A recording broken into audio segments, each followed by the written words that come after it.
ప్రాంతంలో కూడా సరిపోను కాదు కదా, దాంట్లో 5% కూడా ఇంతవరకు అందుబాటులో తీసుకురాలేదు అని ప్రభుత్వానికి సంబంధించిన వ్యవసాయ అధికారులే ప్రకటిస్తున్నారు. ముఖ్యంగా కేంద్ర ప్రభుత్వం నుంచి నెల వారీగా రావాల్సిన యూరియా కోటాని కూడా అది ఉదాహరణకి ఏప్రిల్ మే నెలలో ఒక్కొక్క నెలకి 1,70,000 టన్నులు రావాల్సిన ఉంటే 65,000 టన్నులు మాత్రమే పంపించడం జరుగుతుంది. అంటే ఎంత కొరత ఉంటుందో అనేది అర్థం చేసుకోవచ్చు. దీంతోపాటు డిఏపి, ప్రస్తుతం కావాల్సిన డిఏపి అన్నిటికీ సంబంధించిన, మరీ ముఖ్యంగా వరికి కావాల్సిన డిఏపి ఎక్కడ కూడా సరఫరా లేదు. బ్లాక్ మార్కెటింగ్లో 1,500, 1,450కి అమ్మవలసిన డిఏపిని 2,000 రూపాయలకు అమ్ముతున్నారు. యూరియాని 500 రూపాయలకు అమ్ముతున్నారు. 2,260 రూపాయలకు ఉండాల్సిన యూరియాని. అంటే ఎట్లా అంటే రైతాంగం కొనుక్కోవలసిన ఎరువులకి సంబంధించినవి కానీ విత్తనాలకు సంబంధించినవి కూడా. విత్తనాలు ప్రతి సంవత్సరం ఇలా పత్తి విత్తనం 864 నుంచి 901 రూపాయలు పెరిగింది. అంటే పెరగడమే తప్ప ఇక రైతులకు సంబంధించిన ఏ పంట కూడా పెరగడం లేదు. ఉదాహరణకి మొన్న మద్దతు ధర ప్రకటించారు. వరికి 69 రూపాయలు మాత్రమే ప్రకటించారు అదనంగా. అంటే రైతు 3% మాత్రమే పెరిగింది. రైతు తనకు కావాల్సిన ఎరువులు కానీ ఇతర వస్తువులు అన్నిటిని, డీజిల్ కానీ పెట్రోల్ కానీ ట్రాక్టర్లకు ఉపయోగించే అన్ని రకాలవి కూడా 23% పెరిగింది. అంటే పెరుగుతున్న దానికి వీటికి అసలు పొందడం లేకుండా పోతున్న పరిస్థితుల్లో రైతు ఇలా సంక్షోభంలో కూరుకుపోయి ఆత్మహత్యలు చేసుకుంటున్న పరిస్థితిని మనం చూస్తున్నాం. ఎప్పుడో పంటలు పండిన తర్వాత ఆ కాలంలో అప్పులు తీరక వస్తున్న వాళ్ళని చూస్తున్నాం, కానీ ఇప్పుడు పంటలు వేస్తున్న కాలంలో కూడా రైతులు ఆత్మహత్యలు చూస్తున్నారు. అదే నీళ్లకు సంబంధించి కాళేశ్వరం నీళ్లకు సంబంధించినంత వరకు ఇవాళ ప్రభుత్వం అంత గందరగోళంగా అయ్యి మొత్తం ప్రజలకు నీళ్ళు ఇవ్వని పరిస్థితిని మనం చూస్తున్నాం.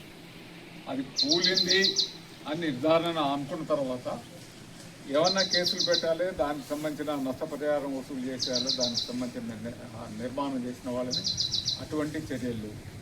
ఇది కాకపోగా ఇప్పుడు బనకచెర్ల కొత్త సమస్య వచ్చింది. అంటే మన నీళ్లు మనం వాడుకోలేని వాతావరణంలో ఇంకా ఉన్నాం. ఈ వాడుకోలేనప్పుడు చంద్రబాబు గతంలో ఆంధ్రాలో కనుక మొత్తం నీళ్ళ దోపిడీ ఎటు చేసిందో, ఇప్పుడు మరో కొత్త దోపిడీ బనకచెర్లకు సంబంధించిన ప్రభుత్వానికి సంబంధించిన మన తెలంగాణ ప్రభుత్వంతో చర్చించింది లేదు, కేంద్ర ప్రభుత్వాలతో చర్చించింది లేదు, నీటి రంగానికి సంబంధించిన ఏ సంస్థలతో కూడా చర్చించకుండా ఇలా బనకచెర్ల ప్రాజెక్టుకి సంబంధించిన నీటిని తీసుకుపోవడం కోసం కుట్ర జరుగుతున్నది. ఒక ప్రజాస్వామిక పద్ధతిలో నీళ్లు నిజంగానే ఉన్నాయి అంటే ఇతర రాజ్యాంగ వ్యవస్థలతో చర్చించాలి, దాన్ని ఫైనల్ చేసుకోవాలి. అదే లేకుండా ఏకపక్షంగా నిర్ణయించుకోవడానికి అఖిల భారత రైతు కూలీ సంఘం తీవ్రంగా వ్యతిరేకిస్తున్నది. ఇదే కాకుండా ఇవాళ మొత్తం ప్రభుత్వం రైతులకు సంబంధించిన రుణమాఫీ 2 లక్షల రూపాయల వరకు చేస్తా అని 6 గ్యారెంటీలు ప్రధానమైన హామీ ఉంటే ఇంతవరకు 2 లక్షల రూపాయలుగా మాఫీ అయిన వాడు ఎవ్వడు కూడా ఇంతవరకు నాకు మాఫీ అని చెప్పిన వాడు లేడు. అలాగే 500 రూపాయలు బోనస్. అంటే ఎక్కడా కూడా ఇలా బోనస్ మనం చూసినట్టయితే 15% బోనస్కి మించి ఎక్కడ కూడా ఇవ్వలేదు. అంటే 100 కోట్ల రూపాయలు నష్టపోయినప్పటికీ కూడా రైతు ప్రభుత్వానికి అమ్మకుండా ప్రైవేట్ రంగానికి అమ్ముతున్నాడు. ఎందుకంటే అక్కడికి వచ్చి 15 రోజులు 20 రోజులు సాగు బతుకుల సమస్యని ఉండటం కంటే కూడా ఎక్కడో తక్కువ రేటుకి అమ్ముకోవటం మంచిది అనేది. అంటే ఈ రకంగా వ్యవసాయ రంగ పరిస్థితి చాలా గందరగోళంగా ఉంది. ఇవాళ పత్తికి సంబంధించినవి కానీ, మిర్చికి సంబంధించినవి కానీ విత్తనాలు దొరకని పరిస్థితి ఉన్నది. కల్తీ విత్తనాలతో నష్టపోతున్నారు. చోట్ల అంటే జూన్ నుంచి వర్షాలు ఒక్కొక్క నెలకి 165.5 సెంటీమీటర్లు కురవాల్సింది జూన్లో కురిసినాయి, జూలైలో కురవాలి. ఇప్పుడు ఆగస్టులో ఏం కురుస్తాయో కురవదు. ఎక్కడో కర్ణాటక, మహారాష్ట్రలో వరదలు వచ్చి ఆ వరద నీళ్లు తప్ప తెలంగాణలో ఎక్కడ లేదు. పంటలు ఎండిపోతున్నాయి. ఇవాళ బిందెలతోనే ఎక్కడ లేదు. పంటలు ఎండిపోతున్నాయి. ఇవాళ బిందెలతోనే లేకపోతే కావలతోని ఇవాళ మోసుకొని మొక్కలకి నీళ్లు పోసుకుంటున్న పరిస్థితి అది.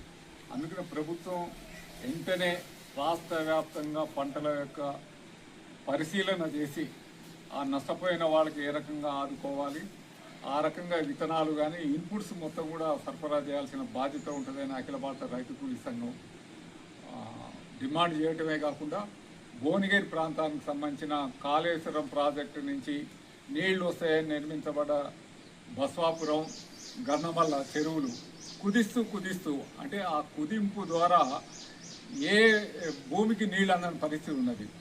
అంటే ఎక్కడో 50 టీఎంసీలతోనే మల్లన్న సాగర్ కడతారు, ఇక్కడికి వచ్చేసరికి 8 టీఎంసీలు 10 టీఎంసీలు ఉన్నదాన్ని 1.5-2 టీఎంసీల వరకు తగ్గించడం ద్వారా భువనగిరి ప్రాంతం కరువు ప్రాంతంగా మారే అవకాశం ఉంటుంది. కాబట్టి వెంటనే గన్నమల్ల బసవాపురానికి సంబంధించిన పూర్తి ఆయకట్టు ఇచ్చేటట్టు ఉండాలి. ఇట్లా మొత్తం వ్యవసాయ రంగానికి ఆదుకునేటట్టు ప్రభుత్వం ఉండాలి. రాయితీలు అన్నీ కూడా ప్రకటించేటట్టుగా రుణమాఫీ కానీ రైతు భరోసా కానీ ఇవన్నిటినీ తక్షణమే ఇవ్వాల్సిన అవసరం ఉంటుందని అఖిల భారత రైతు కూలీ సంఘం డిమాండ్ చేస్తుంది.